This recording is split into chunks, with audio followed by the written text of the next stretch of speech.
Hello. What is up? How's it going? You good? Yeah, I'm doing very well. Welcome. Episode 2 of Don't You Fret. My guest with me today is Dan McNally. I have the text wrong on the. Yes, you Man. do. Yeah. Dan Dun dun dun. McNally. Instagram down picker. Which Got actually, that capital N as well. yeah, you're. Yes. Which actually gets me to like my first question that I didn't really know leading into this. Are you in a band? So yes, but it's not been like there's nothing been released as of yet. So it's Oh, been okay. sort of like I left my last band October, I think, 2018, so nearly 2 years ago now. And about I think it was that January or that February, I got a message from Rennie Carroll, who did the Flux Conduct stuff with John Brown, Oh, yeah. asking if I wanted to start something up. So we did, and we've been working on it. We've been working on it since then, but obviously we keep getting stuff. Each of us Well, keeps I getting mean, things like come up. no one's in a band this year at all. You know what I mean? Like, Yeah, true. like I don't. It definitely doesn't feel like I'm in a band right now. It's a super wild experience. Yeah, I can imagine. Um. So Yeah, yeah, so I know of you as primarily a Instagram phenomena. I guess what you do is you just write riffs or cover riffs, and then you'll produce them yourself. Correct? yes, that is true. Um, yeah, dude, you're a riff machine for sure. Like, I, I even because I've been following you for so long, I can go through your page and just re-listen to riffs all the time because it's like mini albums. It's like short stories. Yeah, well, I got obviously when you go on Instagram, like I've had Instagram for years, but I only really started doing this last March, like starting to do stuff. Wow. Um, but I don't know. I was watching all these videos, and it's all people playing lead stuff, and it gets to the point where I'm like, I in a song when I listen to it, the thing that makes the most impact for me is the riff, like the riff in a Wow. song, you Yeah, know. yeah, yeah. No, that makes total sense. And Um, I, Especially in the genre that we play in. You know what I mean? Like, people care about breakdowns and like what the riff is doing. I actually posted that meme on Instagram the other day about like the guitar solos.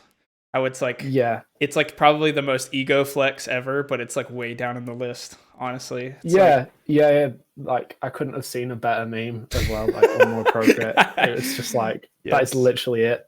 yeah, 100% it is.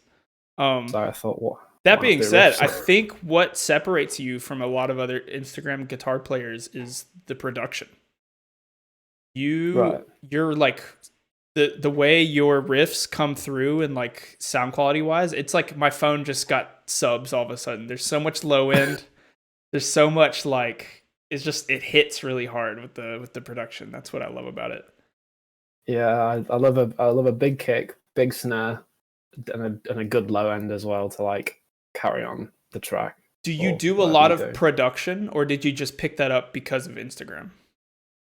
No, I've done production for a while. You know, through school and through college, you learn bits here and there, but I didn't really learn much from doing it at college. I kind of like watched YouTube things here and there and just experimented. And then by like, I mean, my mixes now are better than they were a year Right. ago, It's always which trial and error with obviously, that but stuff. Yeah.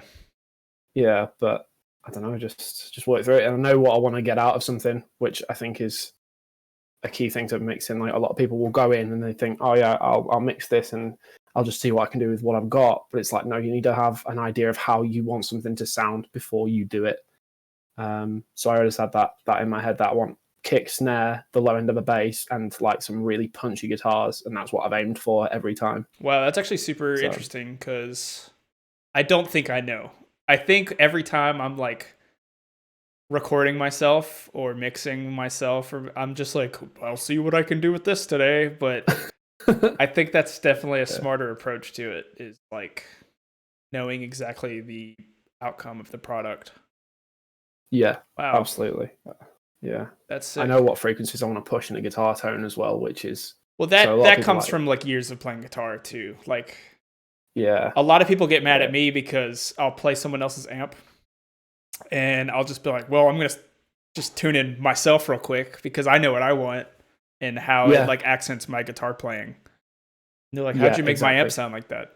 I'm like, well, it's a bit of a formula, right? It's like you just kind of, yeah, you know, sort of from dealing with a bunch of amps and all these things, like you know how to get something to push just right. So like obviously the Axe Effect sounds different to a real amp, which will sound different to a Helix and other things, and you know from experience of each of them like what you need to push out of them. I feel like I'm skipping ahead because we have like a gear section on this podcast, but like I feel like a decent graphic EQ can just clear up pretty much most. Oh yeah. All right, we'll get to that later. I know you've already mentioned John Brown. I like to lead with like when you're growing up as a guitar player. Those are like super influential years because you're kind of molding your style, getting like learning and growing. I can tell from like 2 minutes on your Instagram that you listen to Monuments. That you play the Mayonnaise guitars, you do everything, you downpick everything, which is an insane skill to have. Is Monuments one of your biggest inspos? When I was getting into prog, yeah, for sure. Like with the downpicking thing, it's like Brown and Hetfield mainly that have been the influences for that. But it's true what they say, like you get more aggression out of it. And I 100%. play way tighter as well. Yes. When I downpick. What other bands growing up were you like crazy about, or that might not even be from the genre, but that just like turned you into the Instagram guitar player you are today? Yeah, so cliche as it is, Slash was the first one. Like really? Yeah, Guns N' Roses. All right. Yeah, my dad had the greatest hits in his car, and you just like a friend of mine got me into like Busted and McFly and all that instead of just the normal pop that was on the radio. And I was like, oh, this is cool. It's more guitar based. And then I heard Slash and all that, and I was like, all right, so that's pretty cool. That's actually funny because in an age of mainly UK powered bands, you listen to an American band, which is kind of funny. Yeah, that was when I was like, I think maybe like 6 or 7 when I first heard them, and then it just got heavier and heavier and heavier. Oh, yeah. No, actually, we're talking to Dustin last week. We were talking about how there's actually probably an even heavier phase before you lighten back up a little bit. Like, for sure. I was like blaring Arch Enemy religiously when I was like 13 years old, which is so weird to think about. Yeah, I went through like I still listen to them now, but I went through like the big Humanity's Last Breath, like sort of Viljarta stuff. Oh, Viljarta is always going to be up there for me. They're so unique sounding. Yeah, that band's crazy. For sure. Your dad listened to a lot of that music. Is that what you're saying? He would listen to the Guns N' Roses stuff, and they had like a best of rock thing, which is like that sort of that 80s 90s rock sort of scene with like Gun and people like that on it. It was better than what was on the radio, really. But, well, that's never hard to beat, no matter what year you're probably looking at. Yeah, for sure. Pretty funny. He doesn't really do the heavier stuff that I listen to now, though. That was like the extent of it. My dad will like just I can't tell if he actually enjoys my music, but he'll always full on support it. He's like, you guys are doing great. You guys sound fucking kick ass. It's like, thank you, Dad. Yeah. I can't tell if you're being genuine or not, if you're just being my dad, but yeah. I'll show my dad something, and if it's got a polyrhythm in it, he's like, nah, it's out of time. It's out of time. But why is he off the beat like that? That's funny. Yeah, he's like, oh my god, something doesn't sound. He said it's not for me, but it sounds really good, and I'm like, okay. But no, he's always been really supportive of bands and stuff. To be fair, does he play any instruments or anything? No one in my family is musical at all. Whoa. I'm the first person to be musical. That's crazy. In my family. No, yeah, you're musical for sure. You get it, 100%. Yeah. Wow, that's interesting. Yeah. My dad toured in a band in the 90s, so like I guess by proxy I have to say it's because of him somehow, you know. Oh yeah. No matter what path. Well, my dad was big into like football and sports and stuff. So growing up, it was like, oh, should we go and play this? We're going to do that. And I just don't like sports really. But then he was listening to that Guns N' Roses album, and the way like he was like singing along to the guitar parts and all this, I was like, all right, okay, so that can make people do this as well, and it's something that interests me. So like, yeah, I'm game. Wow, that's so sick.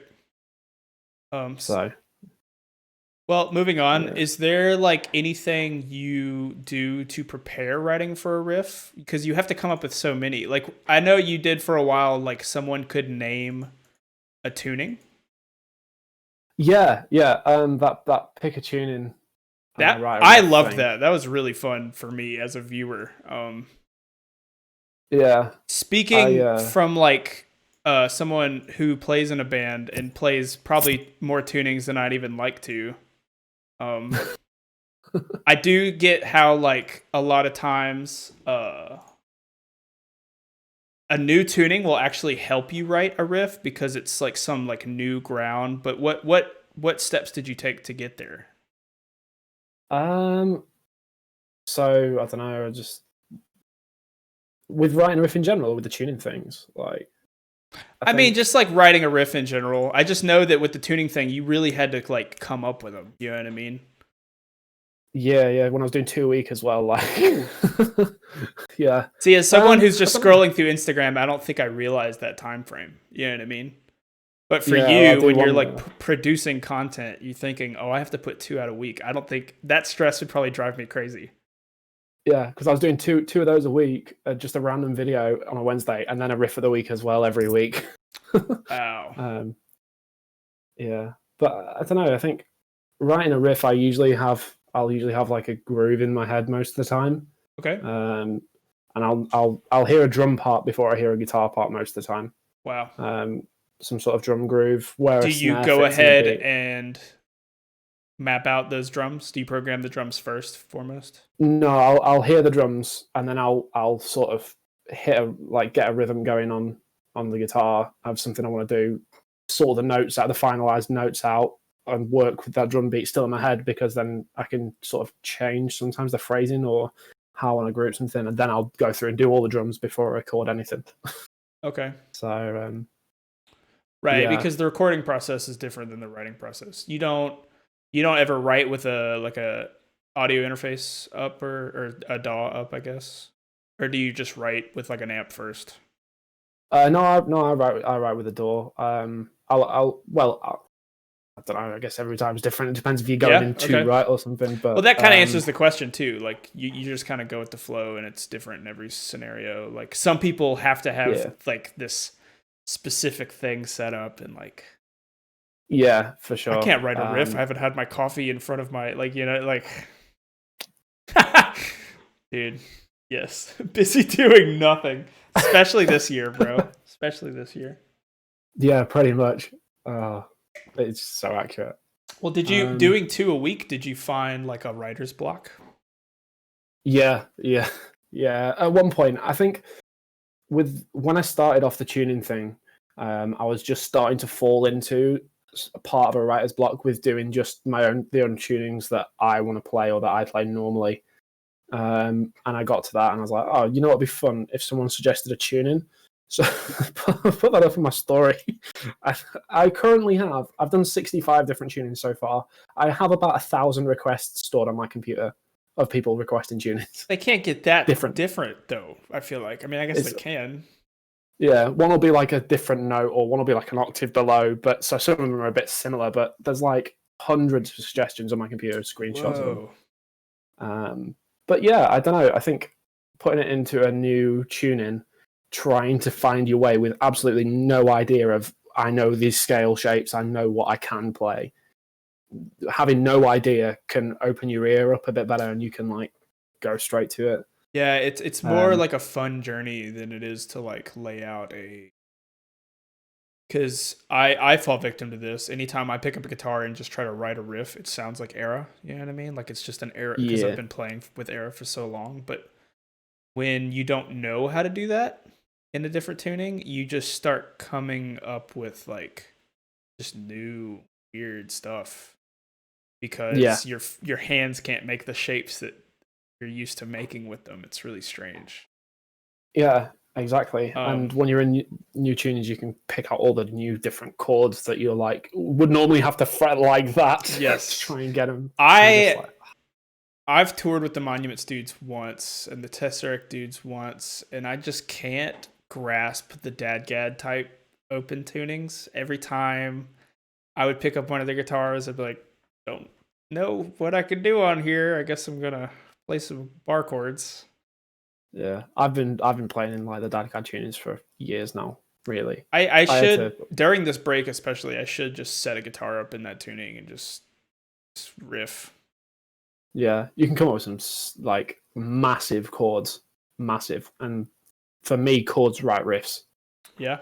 So that's how I. I definitely get that. Teaching guitar lessons for a little while during this break, I've stressed the importance of a chord progression before anything, because A, that's where your melody is going to come from, and B, like, it's just a good thing to have as a backbone of a song, in my opinion.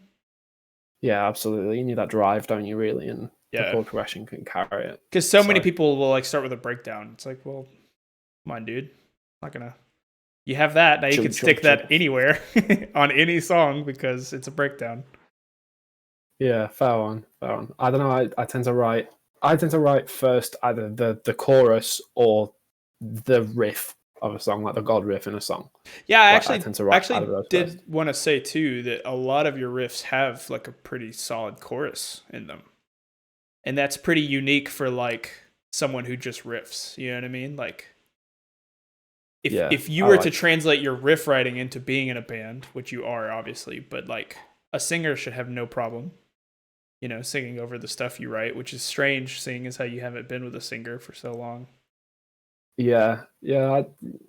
I mean, I've just been sending out the final demos for like the album we're doing, and hearing the vocals back, it's just like, that's how a vocal would fit into that. yeah. I usually stay away from vocals. Yeah, I don't think I'd be any good at it either. I'm definitely the riff guy in my band. Like, I just come up with riffs over riffs over riffs. And some of them would just never work as a chorus anyway, but I just want to make it riffy somehow. It's just like, but Jesse, being the singer and the guitar player in our band, he has a really level mindset when it comes to that stuff. Yeah, you're just like, I'll riff. You do yours. I want to play cool things. That's what I want to do. I want to make stuff that does it gent. Yeah. Well, now getting into the gear, I saw someone said that you might be the reason someone's thinking X-Effects. Is that what you play? Yeah, I've used X-Effects for a long time now. Wow. So I've had a 2 XL Plus for a year and a half, maybe year and a half. Then before that, I used an Ultra. So I don't even really understand a lot about X-Effects because I played one for a little while that was my friends in the band. It was our old vocalists. We used his X-Effects. I don't get it, dude. I don't understand that machine. It's way too complex for me. Yeah, I think that's why what they did with the 3 is sort of make the front of it a bit more like you could go to simple control from what I've seen of it anyway. More ergonomic, user friendly. Yeah, you just got like amp front, and then you can delve into it. Like, it's kind of like that on the X-Effects, but even on the main screen, you've got like stuff you wouldn't normally have on an amp. Don't touch it if you don't know what to do, I think. Really? Okay. Don't even learn it. I shouldn't even bother. I mean, it'll the amount of stuff that's on there, you would never have the availability to do that in any normal scenario. So I don't know. It's like you can change the current type for the power to control that's going into the amp. Like, no one needs to know that. Okay, I get what you're saying. I delved really deep into bias effects when it came out, building your own amps and stuff like that. And I had fun, but as a guitar player, I just felt like so many tweaks were even still unnecessary. Yeah, like changing my power tubes are only going to add like a little bit of like EQ difference in the long run, especially for like. Yeah, but I could just be. I don't know. I think certain power tubes have got something that really like sounds different. Like, you can tell a 6L6 and you can tell a KT88. I agree. The rest of them are a little bit.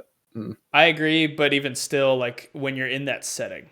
Like, you're not listening to it in a cab, in a room. You're just hearing it on studio monitors or through a PA. It's like...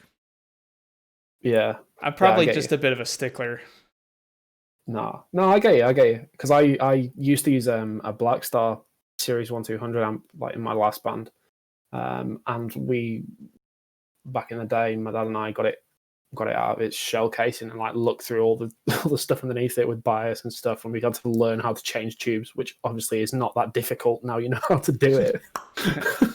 Yeah, no, but we were like, do we? It doesn't want to come out. Do we keep pulling to the release? And then you look underneath and you're like, oh my god, look at all the controls and stuff. It's a wild science for sure. I have like a huge respect for amp companies. I mean, any music gear company, because they've all been doing it the same way for so long. Like, yeah, absolutely. Even though like there's new technological advances coming for the music scene, it seems like amp makers have been making amps the same way they've been making amps for like so long. And there's definitely like the titans of the industry. Yeah. You use XFX for recording. Would you use it live as well? I'm guessing.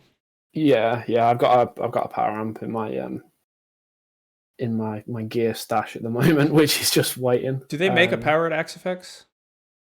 Not that I'm aware of. Okay. I had to get a Matrix GT. I used a Matrix back when I used an XFX. That's actually, I love that power amp. Yeah, for it being one rack space too, it's crazy. Yeah, I mean, I got speaking to the guys at Dover Amplification back at NAMM. I don't know if you've ever heard of them or played them. I've been hearing a lot about them lately. Yeah, they are sick. Really? Yeah. So I was speaking with Key there, who is a legend, but he sent me one of their DA50s to use, and so I might end up using that either live or studio recording. I'm not sure yet. I need to try it out a bit more, but that's got like bass, middle, treble, presence, boost, gain, and that's it. Classic. And it just sounds stuff I love. Yeah, that's why I like Kemper, is because you can take all the old school knowledge of being a guitar player and just apply it to a digital interface. Yeah. When there is still a lot of settings that the Kemper does, like I think maybe 4 months into me owning a Kemper, I found an entire page of settings I didn't know about, which included which included clarity. Oh man, hold on. I'm actually gonna look at it right now.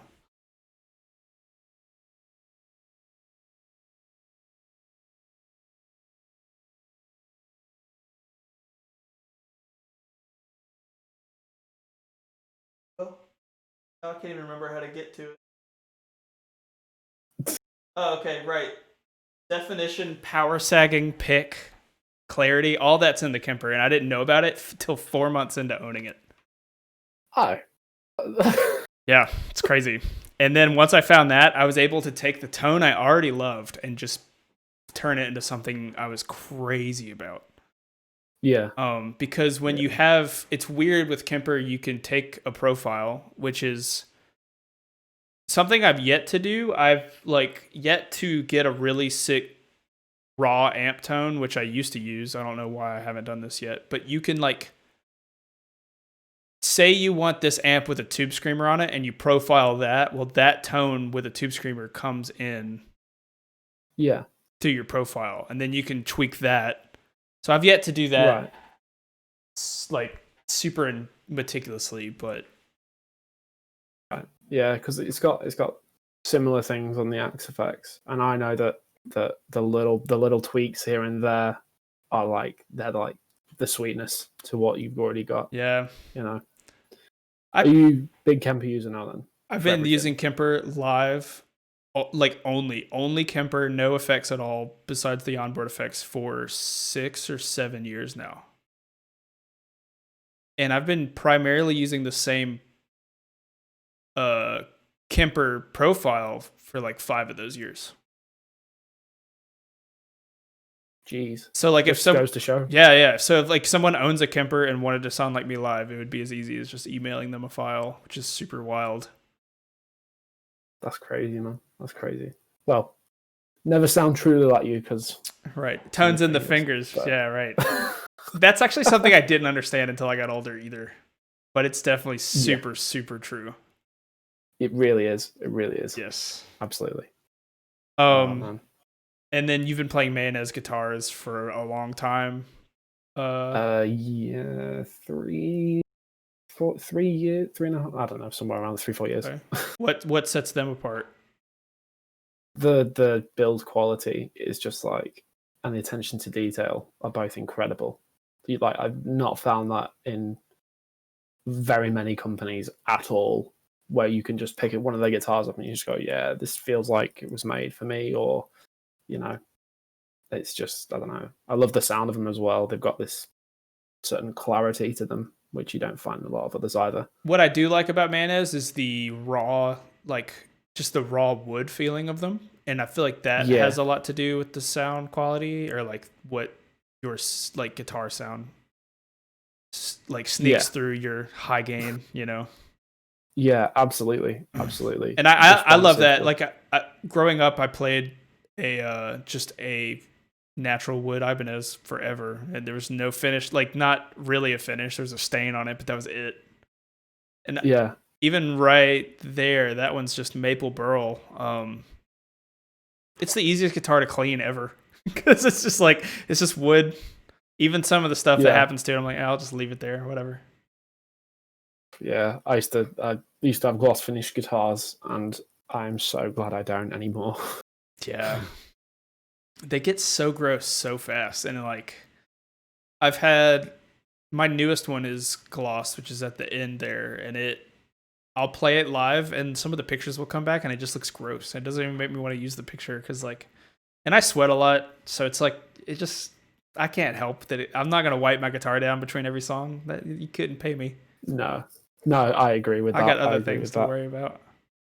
Yeah, I sweat a lot too, so I understand that totally. Yeah. Totally get it. I have to change strings way more than I feel like I should. It's not fair how much I have to change my strings. How often does it take? How often do you fly through a pack? Probably every third show, my strings are useless, which is so unfair. Because some people are like, I could go a week. Dude. I have really acidic sweat, I think it's called. Yeah, we won't get into that. Any other gear you're crazy about, or is it pretty much just X-Fex and Mayonnaise? Is that all you need to be Dan McNally? A strong right arm. and some, the bare knuckles. Yeah. I saw that announcement the other day, actually. Yes, yeah. Bare knuckle. I don't know. Something about their pickups just is so clear, and it just works with whatever I play. They've been one of the leading pickup companies since probably Misha vouched for them way back in the day, I feel like. Yeah. Is there a specific set you like? I tend to use a ceramic nail bomb in the bridge. It's got a slight scoop, but the high end in it is really, really nice, and it just sounds massive. And then at the moment, I'm using a Juggernaut Neck, but I don't know. I might have a play with some other pickups, to see what I can get going. Because the Juggernaut's totally the opposite to the nail bomb. It's got that boost in the midsection. So when you go for that middle position, split it sounds gorgeous. Well, I like a big difference in pickups. I like being able to get a lot of sounds with one guitar. That's my. I know bare knuckle can do the split coil stuff. Yeah. Do all of them do that? Do all your pickups? I think, what do I do pickup wise? Yeah, I've got nail bombs in 2 of my guitars. I've got a cold sweat in one of them, which is pretty good. Or coil tap, is that what I'm thinking of? Where it goes to where you pull the tone knob or whatever, and you can get all the single coil type stuff. That's now sick. All the Mayos do. I had to take out the Duncan blackouts on my black one, and now I've got the coil tap and the bare knuckles, and it's win-win. Dude, I've always loved Seymour Duncan. I don't know why. I had a Stratocaster growing up that was a Texas Hot Rod Special or whatever, and it had a Seymour Duncan humbucker in the bridge. It was so sick. I don't know if I would go back and play that same guitar at my age and think it was sick, but back then it was sick.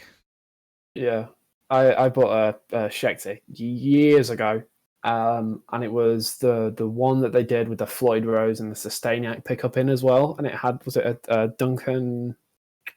Jazz pickup or something like JB Jazz pickup, something. Wow. Okay. I can't remember. And this, I bought it because at the time I was like, this feels really good. Yeah, this is cool. It's got Floyd Rose on it. Yeah, it's got the Sustainiac pickup, which to be fair is amazing. Okay. But as soon as I got it home and ran it through my rig, that I don't know, something about that Duncan just did not sit right with me. I personally feel like every time you switch pickups, you should rebuild your tone from scratch. Yeah, probably should. If me and Jesse switch guitars for our rigs, it does not work. No. I have EMGs and he has DiMarzio, which are like two very polarizing things. And I remember one day he got a new guitar on tour and I was like, oh, I want to play it. Let me hook it up to my Kemper. And it sounded like shit. And I was like, okay, I know it's not the guitar. I know it's just because I'm not driving it. Like, because EMGs are so hot and DiMarzios can just be so... And I was like, here you go, man. Here's your guitar. That was super sweet. Yeah, you're like, woo. Yeah, but I know it's just because... I mean, my tone is probably just built for EMGs at this point. Like, I don't think it has anything to do with any other pickups. Yeah. I probably should have rebuilt it, but I was too lazy at that point. Well, and if you like your tone, why change? Like, don't fix what's not broke. Yeah, exactly. Bare knuckles, mayonnaise, and X-Fix.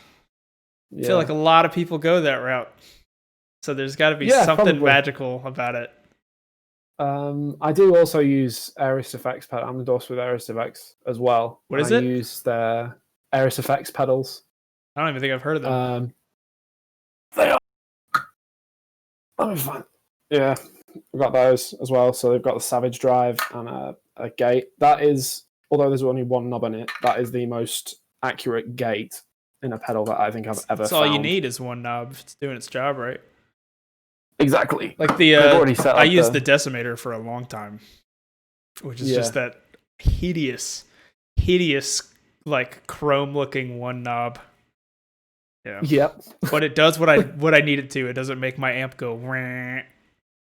Yeah, exactly. No one wants that ring. No one wants that ring. No one, unless you like are doing it for like sludge purposes, where you're ringing it out between every song and. Yeah. Well, let's take music out of the picture. What does Dan McNally enjoy doing? I don't know. I mean, I pretty much always spend my time doing music. I quite enjoy gaming. Oh, that's good. That's a section of this podcast because at the end of the day, we are on Twitch, right? This podcast. Yeah, for sure. Do you watch Twitch, or do you just play video games? Okay. Yeah, I just play. I see things here and there. Like I recently found the dudes videos on the Rainbow Six with all the commentaries, and they're brilliant. Those are good. Yeah. But yeah, I pretty much just play more often than not. What do you play? Recently, it's been a lot of Modern Warfare. Okay. Which one? The new one. The most recent one that came out. That's the one that has Warzone attached to it, right? Like there's a whole other... Yeah. Okay, because everyone just knows Warzone, I feel like. Yeah. I go between the Warzone and the multiplayer section of it quite a bit, depending on what I'm feeling that day. I played a lot of... I think when I played the most was Modern Warfare 2, when that came out. That was like my Call of Duty chapter of my life. Yeah.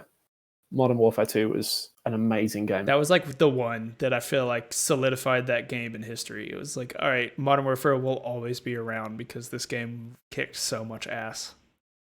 It really did. Anything else besides Call of Duty? I played the new Spider-Man game recently, or the most recent one. That's like the open world type stuff, right? Yeah, Assassin's Creed. What else? I did get the new Star Wars game, but I've not a chance to like fully sit down and just like commit myself to the story yet. The kind of open world RPG Star Wars, dude, that looked really good, and for some reason I never like looked back into it. I don't know why. Probably just life, but that's really good. It looked really good, and I heard a lot of good things about it. Yeah, very good. so far. So Anyway. you play a lot of the big blockbuster games. I get that. I would say so. Yeah, like Shadow of Mordor as well when that came out. That was what a game, man. I played the first one a lot. I don't know what the second one was called. Maybe the second one is Shadow of Mordor. I can't remember. Shadow of War, I think, was the second one. Okay. I think. I've not played that one, but the first one. That game was super ahead of its time. And the reason I can say that confidently is because if you tried to play it, it came out on... I think it came out on Xbox 360 and One. And if you tried to play it on Xbox 360, your console would just take a shit. That's how I know it was ahead of its time, because the console could not even hang. But that game was phenomenal. Any game like the Spider-Man game, any game that takes a reality or a universe that you like a lot and gives you a lot of freedom within it, I love. Mm-hmm. Like growing up, I played this open world Hulk game. Oh, was that the one that was? It was loosely based off of the movies that were coming out around that time. Was that the one with Eric Banner in? Yes. Yeah, I had that game as well. That game was so sick. Dude. And you traveled by just like power jumping from like building. Dude, it was so sick. Yeah, and you could like pick stuff up, rip it apart, and use them as like Hulk hands. Oh my God, that was so sick. Oh, the nostalgia. They need to make a remake of that game. Dude, yes. A lot. That Hulk video game goes under the radar so hard. But it was like, I probably spent 500 hours in that game, honestly. Like, as a kid. Yeah, for sure. Ooh. Man. But I need to see if they do that on a PlayStation store or something. Dude, yes. I might do the same. Yeah. That's so good. But I feel like that just goes to say, like, the Assassin's Creed game I liked the most was Black Flag. Yeah, Black Flag was awesome. Because it just took you into this reality of being a pirate, but it just let you have so much freedom. Like, they're just like, all right, do whatever you want. And I love that. I love having... I don't like being handheld in a video game. It gets really frustrating.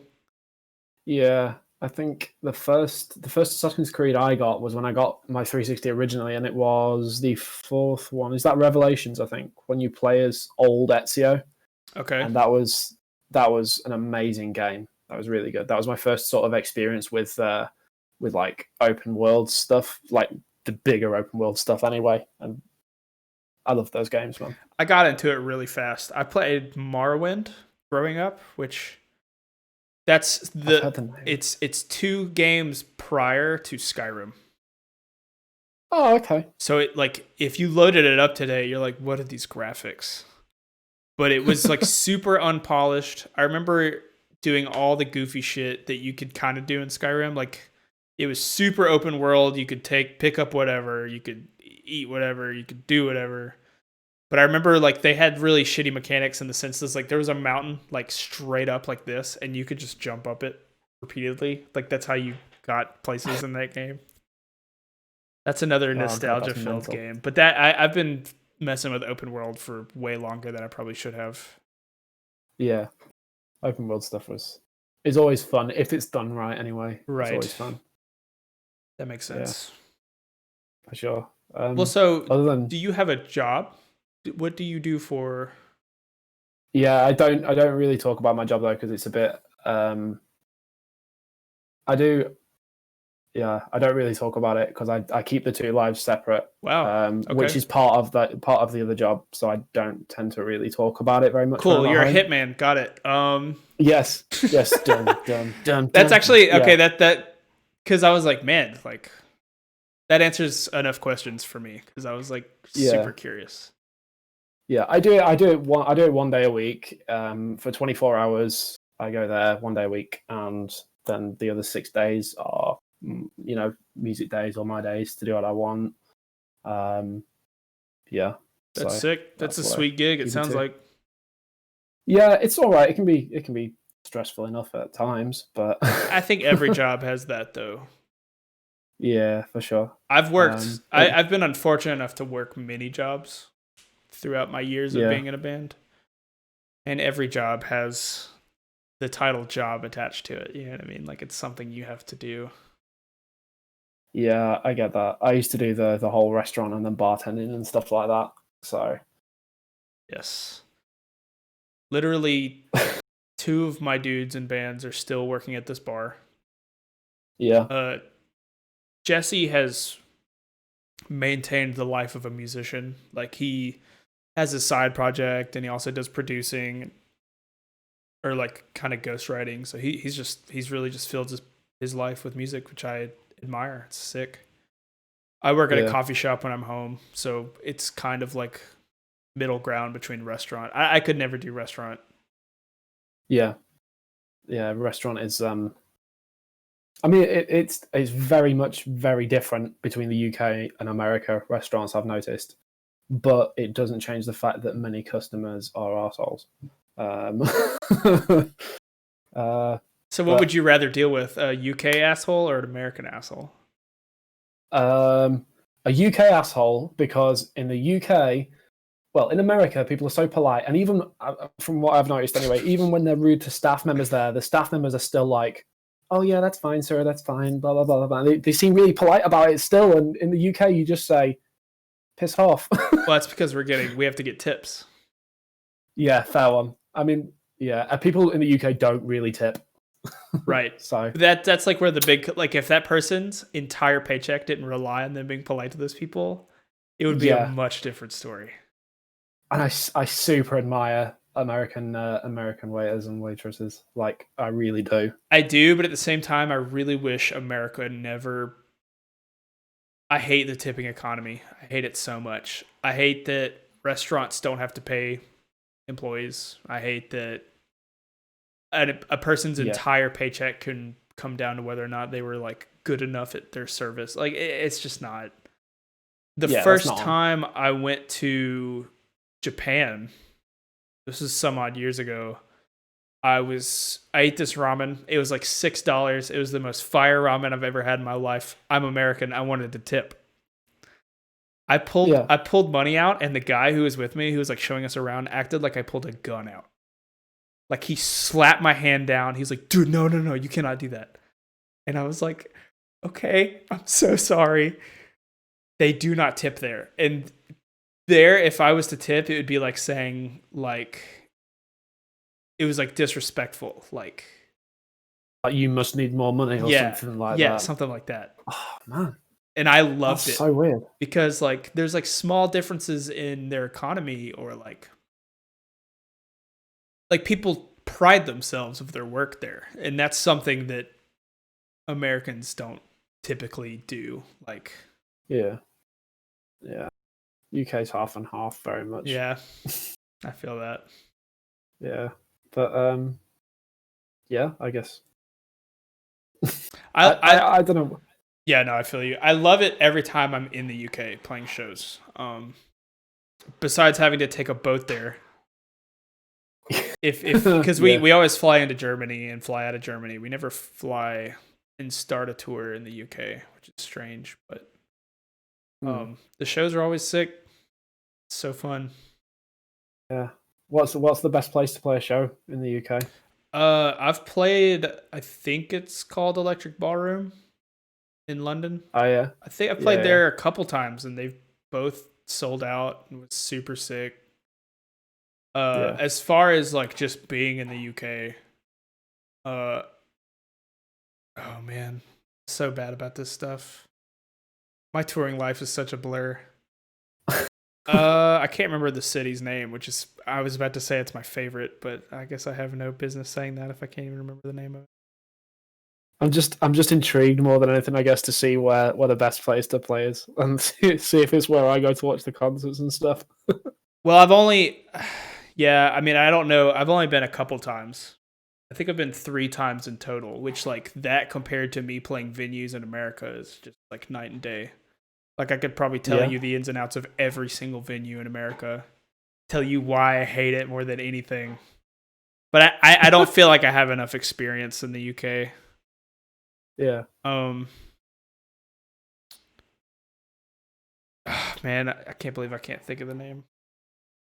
But I want to. The biggest one other than London is Manchester, really, and then you've got Newcastle. every time I play Manchester, I play some weird venue that's like attached to some huge. It's always super strange.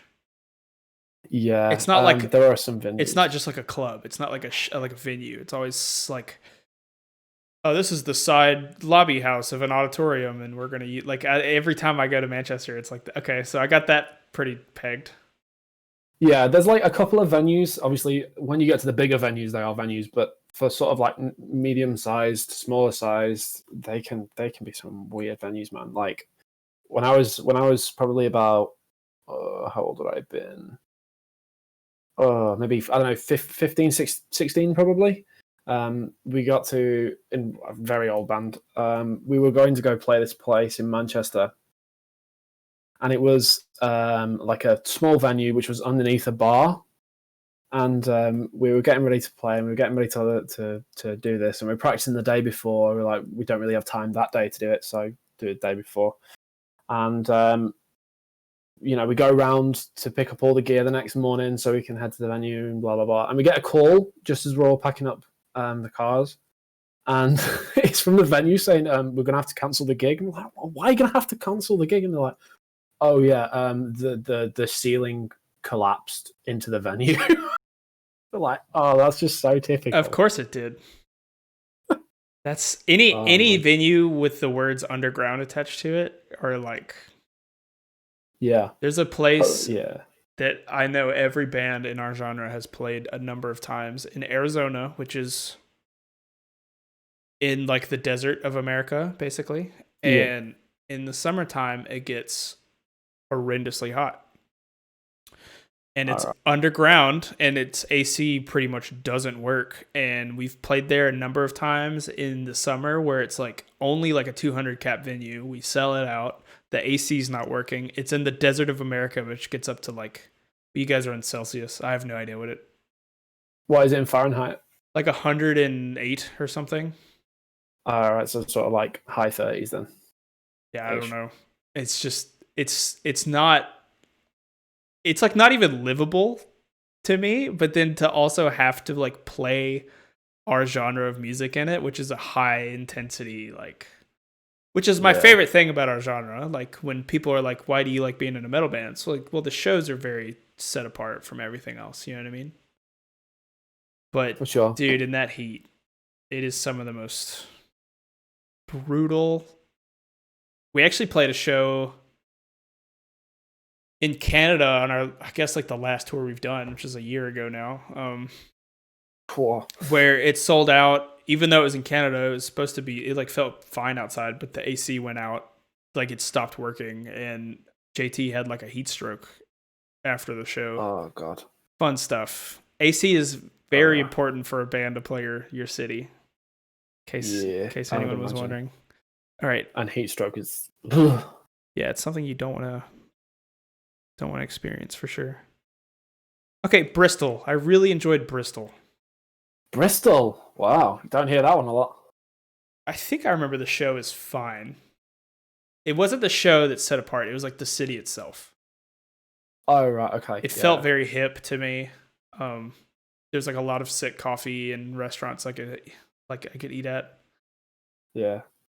I've not been there in quite some time. Being vegetarian, it's hard for me on tour sometimes, but Bristol was like, come on in.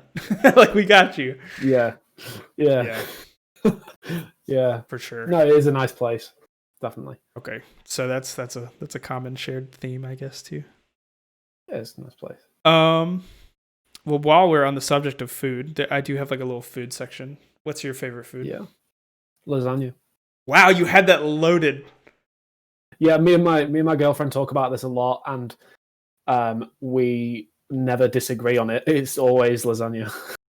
Wow, that's wild. Straight to it. Are you passionate about food? Is that why you guys talk about it a lot?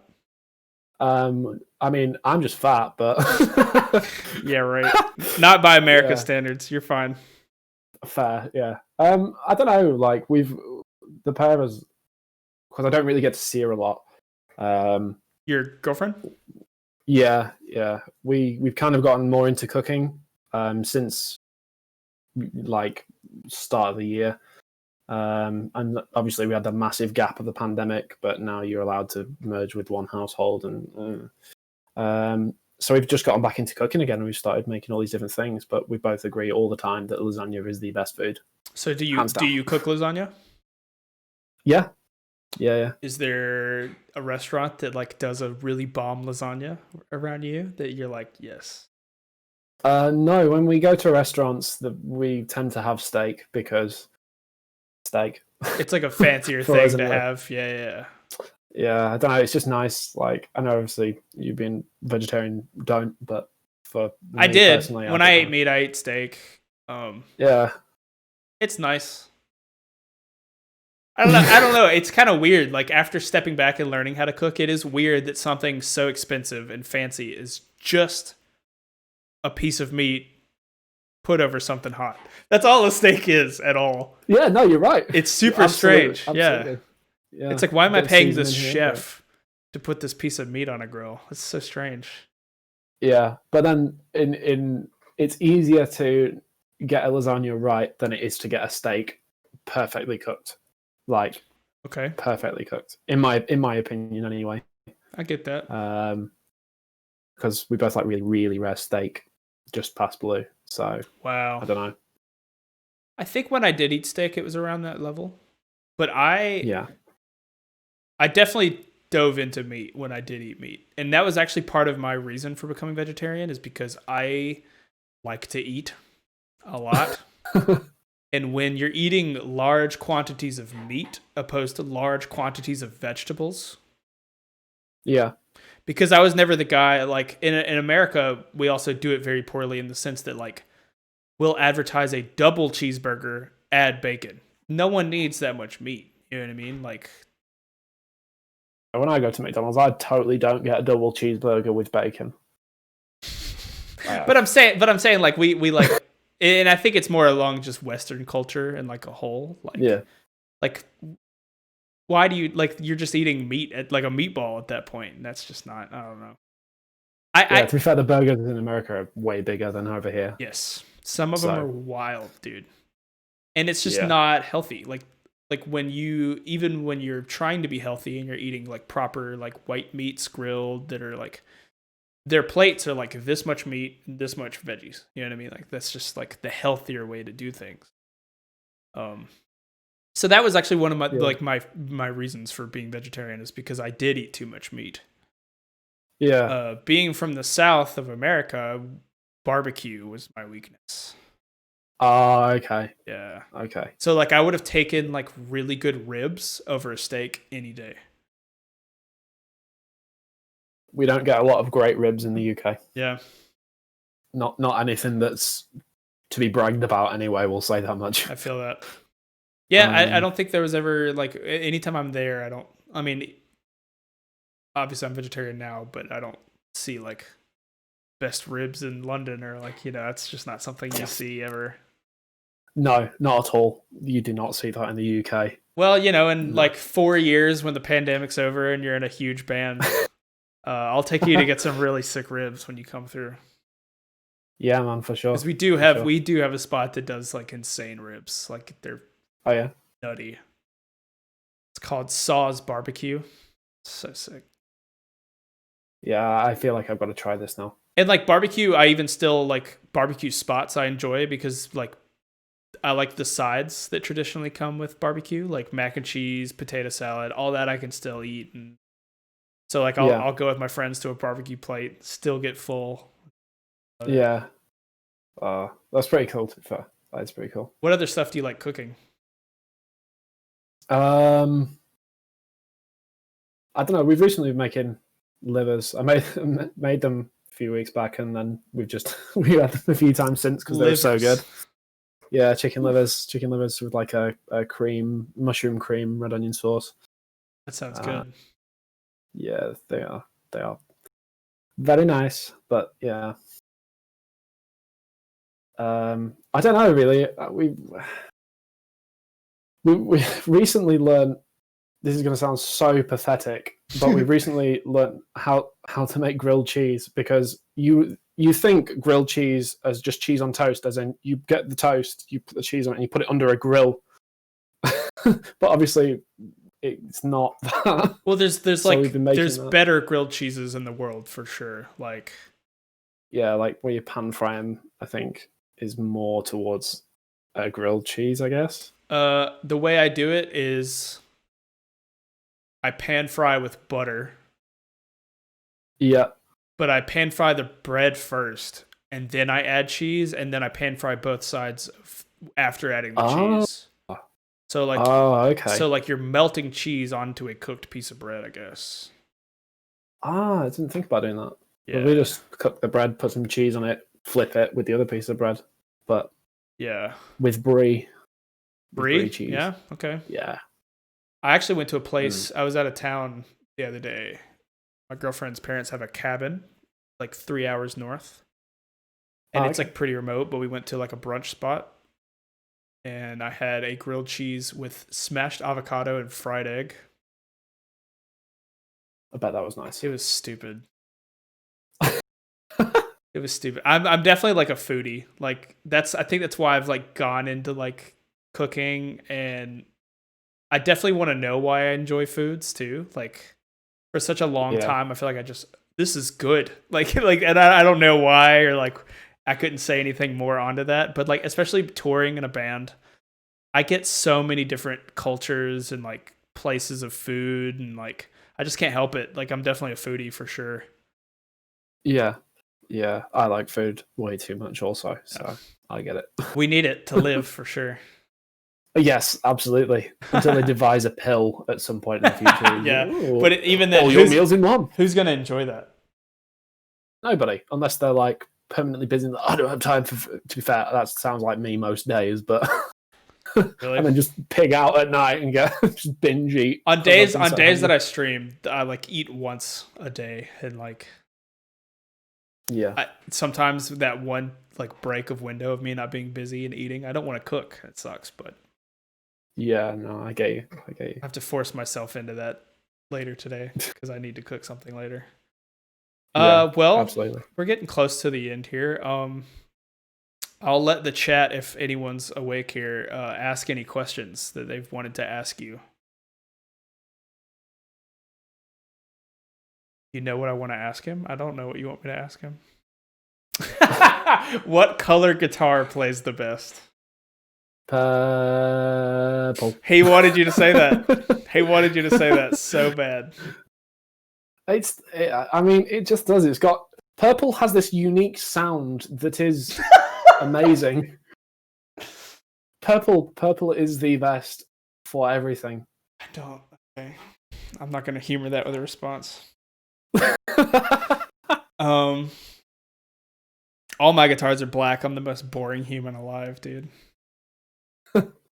Can you do a backflip? If I want to end breaking my neck, probably. But otherwise, all right, unlikely. Okay, here's a fucking decent one for once. Favorite amp model in the X-Fix? And why is it a 5150? No, I'm kidding. You know what? It's funny you say that. So I use the Fast Modern for my high gain stuff, even though I don't actually have it on high gain. I actually only set a drive to like 0.7 out of 10. What is the Fast Modern like replicated of? Because I know X-Fix uses all the punny little names. Yeah, well, the Fast is obviously Fractal Audio Systems. It's basically what I understand it's their take on a 5150. I thought there was a different amp model for the 5150.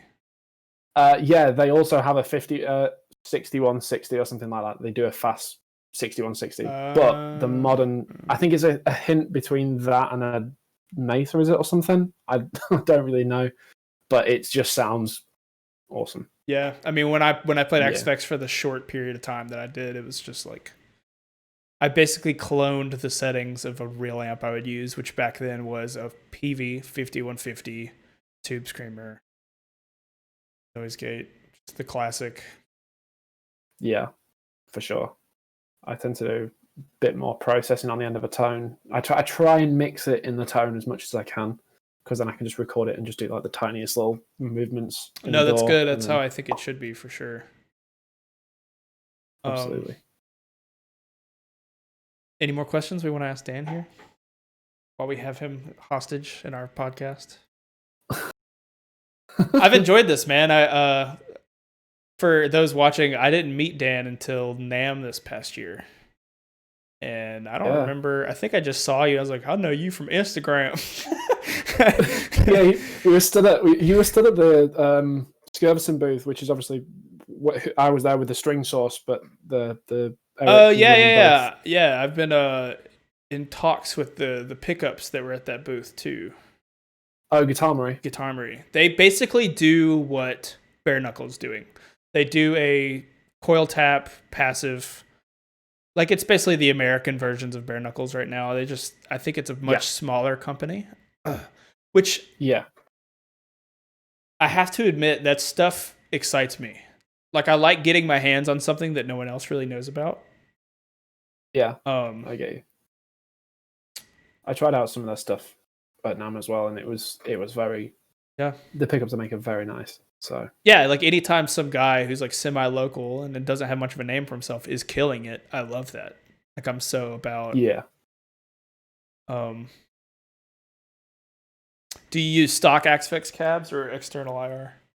Yep, everything that comes loaded in the Axfix. I do not use anything imported into it. It's just all in there, which is what I wanted to do with the tone pack that I did. Everything is just stock in the Axfix, so when people buy it, they don't have to download more IRs or do this or do that. They can just have exactly what I've got there. Nice. Does someone want to link his tone pack in the chat? Someone could do that for me. Because I'm lazy. I'm the host, so I don't have to do stuff like that. That's cool. You did a tone pack? I didn't know that. Yeah. Bunch of different tones, yeah. Is there like cleans and stuff in there too? Did you like cover all the bases?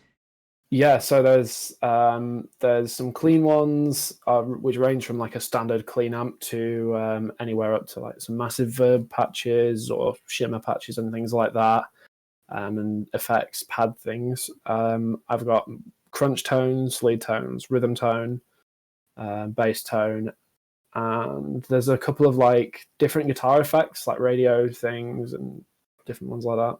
Nice. Wow. Slashed speaker things. So that's so sick. And did you do it through somebody or did you just you release it yourself? No, I did it all myself. Wow, that's so sick. That's so smart. Because I've learned how much money goes into or comes out of those things. I have a friend who I will not name that said that he is shocked by the amount of money he sees every month from Kemper packs. He says that he doesn't even understand.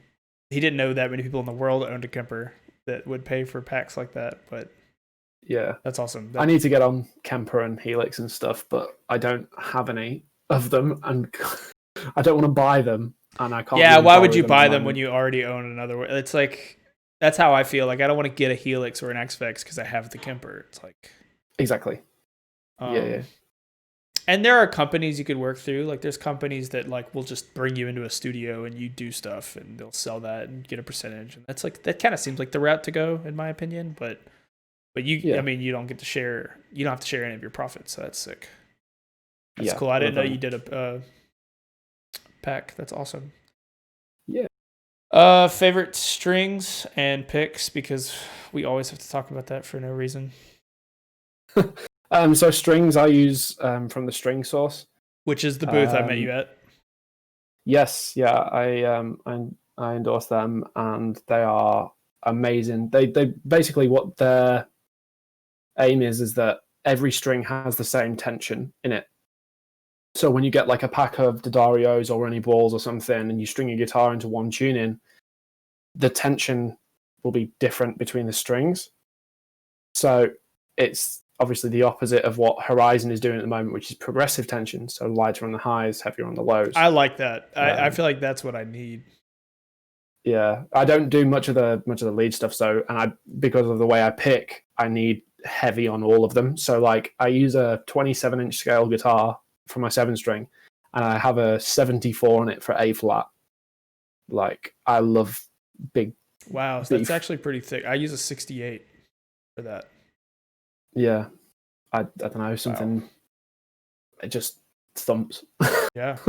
Wow. And then picks I have from the string source as well, which I was given at NAMM. He uses classic. Not a Jazz 3. No, they're too small for me. Yeah, you're a tall dude. I have fat fingers. Yeah, so, 6'5". So whew. Yeah, they're modeled after the Tortex 3 shape, so they're a little bit bigger, but they still have that sharp end. How thick are they? Which is good.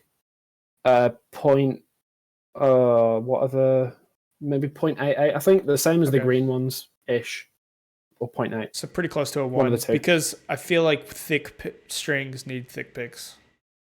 No, I go the other end. I know it's medium, but I won't use anything thicker than that. I've been getting kind of into the flow sort of shape, which is a 1 mil, but that is absolute thickest. I mean, that's thick. That's really thick. Yeah. Yeah. But then for bass, I use where's it gone? Probably way thicker. An orange Tortex. What's the thickness of that one? Really, dude? When I played bass in Era, I used a 2 millimeter, I think. No, I can't do it. I can't use anything thicker than the orange one for bass. That is an absolute no for me. Why is that? You get some serious spank out of a really snappy pick. And it works as sort of like a compressor as well. So the really thick picks, I find you get like a lot of those booming frequencies fly out. Whereas with that, it sort of evens out your playing. So you still get the attack and all the smack, but it evens the low end out, so it doesn't rumble as much. That's sick. Dude, I always give Connor, our bass player, shit for using thin picks. Nah, he is correct. In my opinion, anyway. Right. In my opinion. No, I mean your opinion is backed by logic, which I appreciate. Yeah. It's when I played, I just felt like I could play tighter because I wasn't all the give and like strength within my picking was in my wrist, not the pick. Because when you're having to compensate for because when you play bass, you're playing these huge strings, you know what I mean? And with a thin pick, that's just like, get out of here. Yeah. I guess I just want as much pick attack in the tone as I could get, but yeah. I just hit when I play. I mean, I hit hard when I play guitar, but when I play bass, I hit way harder. You have to. You have to. Like that's probably the only critique we always give bass players, because we've been through 4 of them in our band now, which is crazy. But pick harder. Just that's the thing we always say, because there's some parts that's just you really just sit down into the subs if you're not picking hard enough, because you lose all your treble and super interesting. Absolutely. Wow. Absolutely. Thin picks. Evens out them high and lows. Well, dude, I guess that's going to be it for us. This has been super awesome. Yeah, man. It's been really fun. Really fun. Yeah. Cheers for having me. Oh, dude, of course.